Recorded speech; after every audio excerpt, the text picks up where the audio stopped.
Hello, আসসালামু আলাইকুম। একটা ব্লগ নিয়ে চলে আসলাম আপনাদের ভালোবাসার রাহনুমা। কেমন আছেন সবাই? শীত বলে কথা, শীত মানেই পিঠা। আর সকলের ফেভারিট, আমার ফেভারিট, আমাদের বাসার সবার ফেভারিট আম্মুর হাতের ভাপা পিঠা। বরাবরের মতো এবছরও আম্মু উইন্টার ভাপা পিঠা বানিয়েছে। তো বলি যে একটু ব্লগ করি, কারণ আজ সবার মার কাছে সবাই স্পেশাল, আমার মাও আমার কাছে স্পেশাল।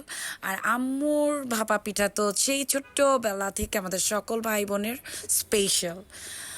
তো সবাই সেই মাশাল্লাহ বলবেন। আম্মু তো সিক, তারপরেও সন্তানদেরকে খাওয়াবে বলে একটু ভাপা পিঠা মেড করছেন, বসে বসেই করছেন। আফটার লং টাইম তো আম্মু অনেক সিক। তো তারপর আম্মু স্টেপ বাই স্টেপ আমাকে দেখাচ্ছে, দেখো ভাপা পিঠা এরকম হয়, এরকম হয়, এরকম অনেক কথা বলছে।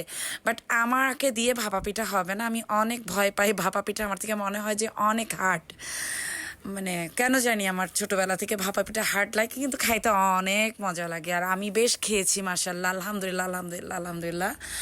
এই বছরের ফার্স্ট ভাপা পিঠা ছিল। তো আম্মু তো আম্মুর মতো বানাচ্ছে, এটা ফার্স্ট ভাপা পিঠাটা ছিল, বিসমিল্লাহ করে দিয়েছেন।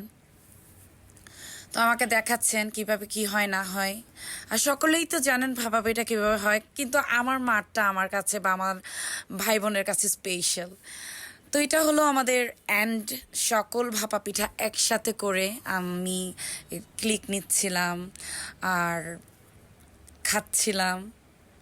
অনেক মজা ছিল। আর আম্মু তো একটু ডায়াবেটিসের রুগী, তাই আম্মুরটাতে গুড় ছিল না, আর আমাদেরটাতে গুড় ছিল।